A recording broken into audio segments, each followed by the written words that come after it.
Morning प्यारे बच्चों, आज मैं अभी आ चुका हूँ। रक्षाबंधन का पर्व चल रहा है और आप जान रहे हैं कि अभी हम लोग कृषि चैप्टर पढ़ रहे हैं ना क्लास में। तब देखेंगे कि कृषि का एक बहुत अच्छा मुझे उदाहरण मिल गया, कहीं चलो बच्चों से भी शेयर करूँगा। और अभी आप जानते हैं कि अभी खरीफ फसल का मौसम चल रहा है। अब उन्होंने पढ़ाया है कि फसलों के क्रॉपिंग पैटर्न जो होते हैं, फसलों के प्रकार अनेक होते हैं, रबी फसल, खरीफ फसल और जायद फसलें। तो इसमें एक खरीफ फसलों का ये उदाहरण है। और आप देखेंगे इसमें खरीफ फसल में तापमान ज़्यादा चाहिए, लगभग 25 डिग्री सेल्सियस से टेम्परेचर ज़्यादा चाहिए। तो ये क्या है, 25 डिग्री सेल्सियस टेम्परेचर भी ज़्यादा है। और ये कृषि प्रणाली जो है किसके अंतर्गत आता है, किस क्षेत्र के अंतर्गत आता है, तो प्राथमिक व्यवसाय के अंदर, प्राइमरी सेक्टर के अंतर्गत आता है, प्राइमरी एक्टिविटीज़ के अंतर्गत आता है। आइए मैं बताता हूँ आपको कि खरीफ फसलों के लिए तापमान 25 डिग्री से ज़्यादा चाहिए, पानी चाहिए, नहीं तो ह्यूमिडिटी चाहिए। तो ये भी यहाँ देखने मिल रहा है। और देखो ये मेज की फसलें हैं, ये मेज मतलब मक्का की फसलें हैं। अब ये छोटी छोटी है थोड़ा, ये जो भी किसान होंगे पिछड़ गए हैं, लेकिन बहुत चालाक हैं, इसे मल्टीपल क्रॉपिंग किए हैं। मतलब एक फसल के साथ साथ दो फसलों को उपजाने का प्रयास किए हैं। आप देखिए साथ में ये मक्का का हो गया, और यहाँ आप क्या खाते हैं बता सकते हैं, ये कौन सा फसल हो सकता है, ये सब्जी है। और ये सब्जी जो भिंडी है, और भिंडी उपज जाएगा, दोनों लाभ हो जाएंगे। तो ये मक्का का फसल हो गया। आइए सबसे बेस्ट जो फसल होता है वो, आप भी आइए इधर, आप देखेंगे कि सबसे अच्छा फसल जो होता है वो धान की फसलें होती हैं। कौन होती है, धान की। और कहीं कहीं तो अपने देश में धान की एक एक नहीं, दो नहीं, तीन फसलें उपजाई जाती हैं। और आइए मैं दिखाता हूँ, ये धान है। इस धान को लोग क्या करते हैं, इसमें पहले पानी था, अभी ह्यूमिडिटी है इसमें, ये क्या करते हैं, इसको ऐसे लेते हैं इस तरह से, और फिर इसको इसमें गाड़ते हैं, और गाड़ कर फिर अब देख लीजिए गाड़ दिए, अब थोड़ा हरा भरा हो गया है। अब इस धान की फसल बड़ा होगा, इसमें निकौनी, ये जो घास हैं इनको निकालने पड़ते हैं, इस घासों को।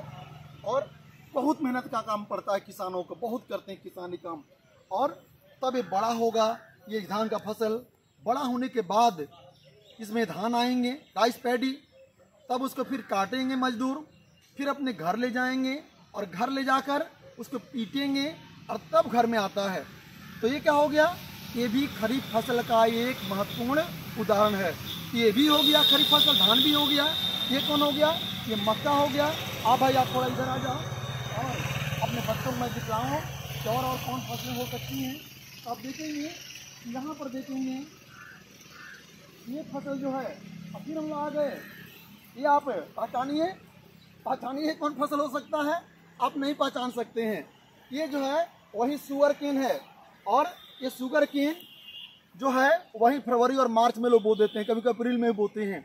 और ये क्या है, खाद्यान्न फसल भी है और कैश क्रॉप्स भी है, माने फूड ग्रेन्स भी है, और क्या है, कैश क्रॉप भी है। इसी से बेटे चीनी बनता है, और यह इसके बनने में लगभग 1 वर्ष लग जाते हैं, 1 वर्ष। और ये मिट्टी की फर्टिलिटी को ज़्यादा शोषित करता है। तो यहीं जाकर के आप देखोगे, मैं इसके अंदर आ गया, और ये आप देख रहे हैं ना, ये जो है हम लोग इसको, ये देखो यही ईख है जो हम लोग क्या करते हैं, ईख जो हम लोग खाते हैं। लेकिन अभी छोटा है यह देखो इतना बड़ा, लेकिन और अभी बड़ा होगा, इतना मोटा हो जाएगा, और इसमें पूरे रस की मात्राएं भर जाएंगी। ये क्या हो गया, आपका क्रैश क्रॉप भी हो गया, और साथ साथ क्या हो गया, आपको हम इससे चीनी बनाकर इसको खा भी सकते हैं, और इसे जूस भी पीते हैं। आइए और दिखाते हैं, किसान जो है अपने खेती के साथ साथ पशुओं के लिए, अब देखो ये कॉर्स क्रॉप्स है। कॉर्स क्रॉप मीन्स ये मक्के जैसा लग रहा है ना, लेकिन मक्का नहीं है, ये मसूर है। आपने ज्वार बाजरा का नाम सुना होगा। इसलिए पानी की आवश्यकता का मतलब मसूर के लिए थोड़ा ज़्यादा चाहिए। तो धान के लिए पानी की आवश्यकता होती है आपको। जो अभी आपने गन्ना देखा, वो भी इसकी में भी किसकी आवश्यकता होती है, पानी की आवश्यकता, तो ह्यूमिडिटी की आवश्यकता होती है। और यही जब बड़े हो जाएंगे तो फिर किसान इसको काट करके और फिर अपने घरों में ले जाते हैं। तो हमको उम्मीद है कि आप ये समझ गए होंगे फिर मैं आगे लौटता हूँ। देखो भाई, एक किसान बहुत चालाक हैं कि हमें सब कुछ मिले, पैसा मिले, सब कुछ हो जाए। और देखिए यहाँ पर उदाहरण है, ये देखिए सामने, ये क्या है, बनाना का प्लांट है, ये केला है। और इस केला के माध्यम से भी लोग क्या करते हैं, आम का आम और गुठली का दाम भी निकाल लेते हैं। और फिर आप देखेंगे यहाँ पर केला फला भी हुआ है, तो किसान क्या करता है, फसलों के साथ साथ और उसको क्या हो जाते हैं, ये भी प्राप्त हो जाते हैं, खाद्यान्न भी प्राप्त हो जाते हैं, ये केले प्राप्त हो जाते हैं। तो एक बात आपसे कहूँगा लास्ट में, आप ध्यान रखिए, किसान इतना बेचारा मेहनत करता है, 66% 2/3 किसान जो है वो क्या करते हैं, माने हमारे देश के 2/3 व्यक्ति जो है कहाँ पर निर्भर है, खेती पर निर्भर है, कृषि पर निर्भर है, रोजगार उसको उसी से मिलता है। लेकिन कहा गया है कि 66% जन यहाँ निर्वाह कृषि पर कर रहे, फिर अब आगे भूख से दिन रात हैं वो मर रहे। आखिर क्यों, देखो ये फसलों को बना वो हमारे किसान ने लगाया और ये फसल बड़े भी हो जाएंगे, लेकिन इसके लिए किसान महाजनों से कर्ज लिया रहता है बेचारा। और इसमें कहता है कभी पाला कभी ओले कभी लगता कभी कुछ रोग है। पहले सुबह सा लगा, अरे वाह फसल पूरा होगा, मार लेंगे बाजी, अब पूरा धन से मेरा घर भर जाएगा, अनाज से भर जाएगा। तो पहले सुबह सा फिर निराशा, बेटे ओले पड़ जाते हैं, वर्षा अधिक हो जाती है, सुखाड़ पड़ जाता है, तो फिर निराशा। दैव एक ऐसा योग है, मान लो यदि अच्छा फसल भी हो गया तो हो जाए अच्छी भी फसल, पर लाभ कृषकों को कहाँ, कृषकों को लाभ नहीं है। खाते सवाई बीज ऋण से, वो ऋण लिए रहते हैं बीज के लिए, बीज खरीदने के लिए, खाद खरीदने के लिए।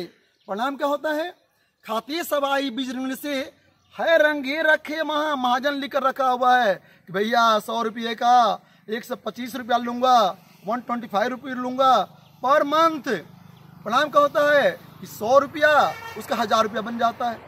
तो क्या होता है, ये अनाज जो होता है, अगर राइस पैडी चाहे वो आता महाजन के यहाँ, और अन्य सारा अंत में अधपेट रहकर फिर उन्हें है कांपना है मंद में। बेचारे वो गरीब के गरीब बने रह जाते हैं।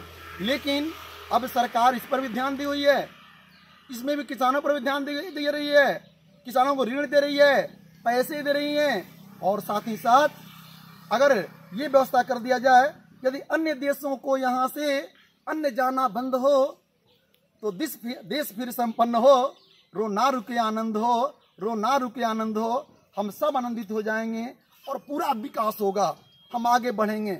और यही जो है फसल जब खेतों से घर में जाता है, किसान पूरा खुश हो जाता है और वह मुस्कुराता है, आगे बढ़ता है। अगर अच्छा फसल हुआ तो उसकी इनकम बढ़ेंगे, स्टैंडर्ड ऑफ लिविंग उसका बढ़ जाएगा, स्टैंडर्ड ऑफ लिविंग और बढ़ेगा तो अपने बच्चों को अच्छे स्कूल में पढ़ाएंगे। तो यह मैं आपको बताने के लिए आ गया था कि इंटेंसिव फार्मिंग का उदाहरण है, सघन कृषि का एक उदाहरण है, जहाँ पर जनसंख्या ज़्यादा होती है। सघन कृषि में क्या होता है, इंटेंसिव फार्मिंग में क्या होता है, जहाँ जनसंख्या ज़्यादा होती है और ज़मीनों का जो आकार होता है छोटा छोटा होता है। तो किसान चाहता है कि अपने परिवार के भरण पोषण के लिए, परिवार का भरण पोषण कर लें, उसी में 2-3 फसलों को जाना चाहते हैं। जैसे मैंने आपको अभी दिखलाया कि एक ही खेत में मल्टीपल क्रॉपिंग किए हुए हैं, ताकि हम क्या करें, अधिक से अधिक फसलों का उत्पादन कर सकें। तो इंटेंसिव फार्मिंग का उदाहरण हो गया ये। और अलग अलग खेत उनके होते हैं, वहाँ खेती करते हैं। और इस एक्सटेंसिव फार्मिंग में क्या होता है, जहाँ जनसंख्या कम होती है और खेतों का आकार बड़ा होता है, बड़े बड़े खेतों में मशीनों की सहायता, वहाँ तो लोग मिलेंगे नहीं, यहाँ परिवार के लोग मिल जाते हैं इंटेंसिव फार्मिंग में, वहाँ पर तो जनसंख्या कम होती है। परिणाम होता है मशीनों की सहायता से, अच्छे बीजों की सहायता से, फर्टिलाइजर की सहायता से वो खेती करते हैं। किसमें, विस्तृत कृषि में। तो बेटे हमारा में मंतव्य था आपको आज बताना क्या, सघन कृषि के बारे में, क्योंकि हम लोग अधिक जनसंख्या वाले क्षेत्र में हैं और यहाँ पर इस तरह की खेती देखने को मिलती है। तो मुझे विश्वास है कि यहाँ पे सघन कृषि के बारे में, इंटेंसिव फार्मिंग के बारे में, खरीफ क्रॉप्स के बारे में अच्छा से आप समझ गए होंगे। अभी बताया हो ना आपको खरीफ फार्मिंग के लिए 100 सेंटीमीटर से अधिक वर्षा की आवश्यकता होती है। अगर उससे कम वर्षा होगी तो क्या होगा, हमें सिंचाई की सहायता करनी पड़ेगी। इस तरह मुझे अधिक से अधिक विश्वास है कि हमारे बच्चे ये खरीफ क्रॉपिंग के बारे में या प्लांटेशन के बारे में, जैसा अभी मैंने आपको दिखाया प्लांटेशन का एक छोटा सा उदाहरण दिया, जैसे केला हो गया, और प्लांटेशन में क्या हो जाएंगे, आपने कॉटन को देखा होगा, टी के बारे में बताया था, टी हो गया, कॉटन हो गया, हम इसको भी ले सकते हैं, जो हमारे ये शुगर केन है इसको भी ले सकते हैं प्लांटेशन फार्मिंग के अंतर्गत, और इस तरह लोग अधिक से अधिक लाभ कमाते हैं। बेटे आप समझ गए होंगे, तो फिर जय हिंद जय भारत।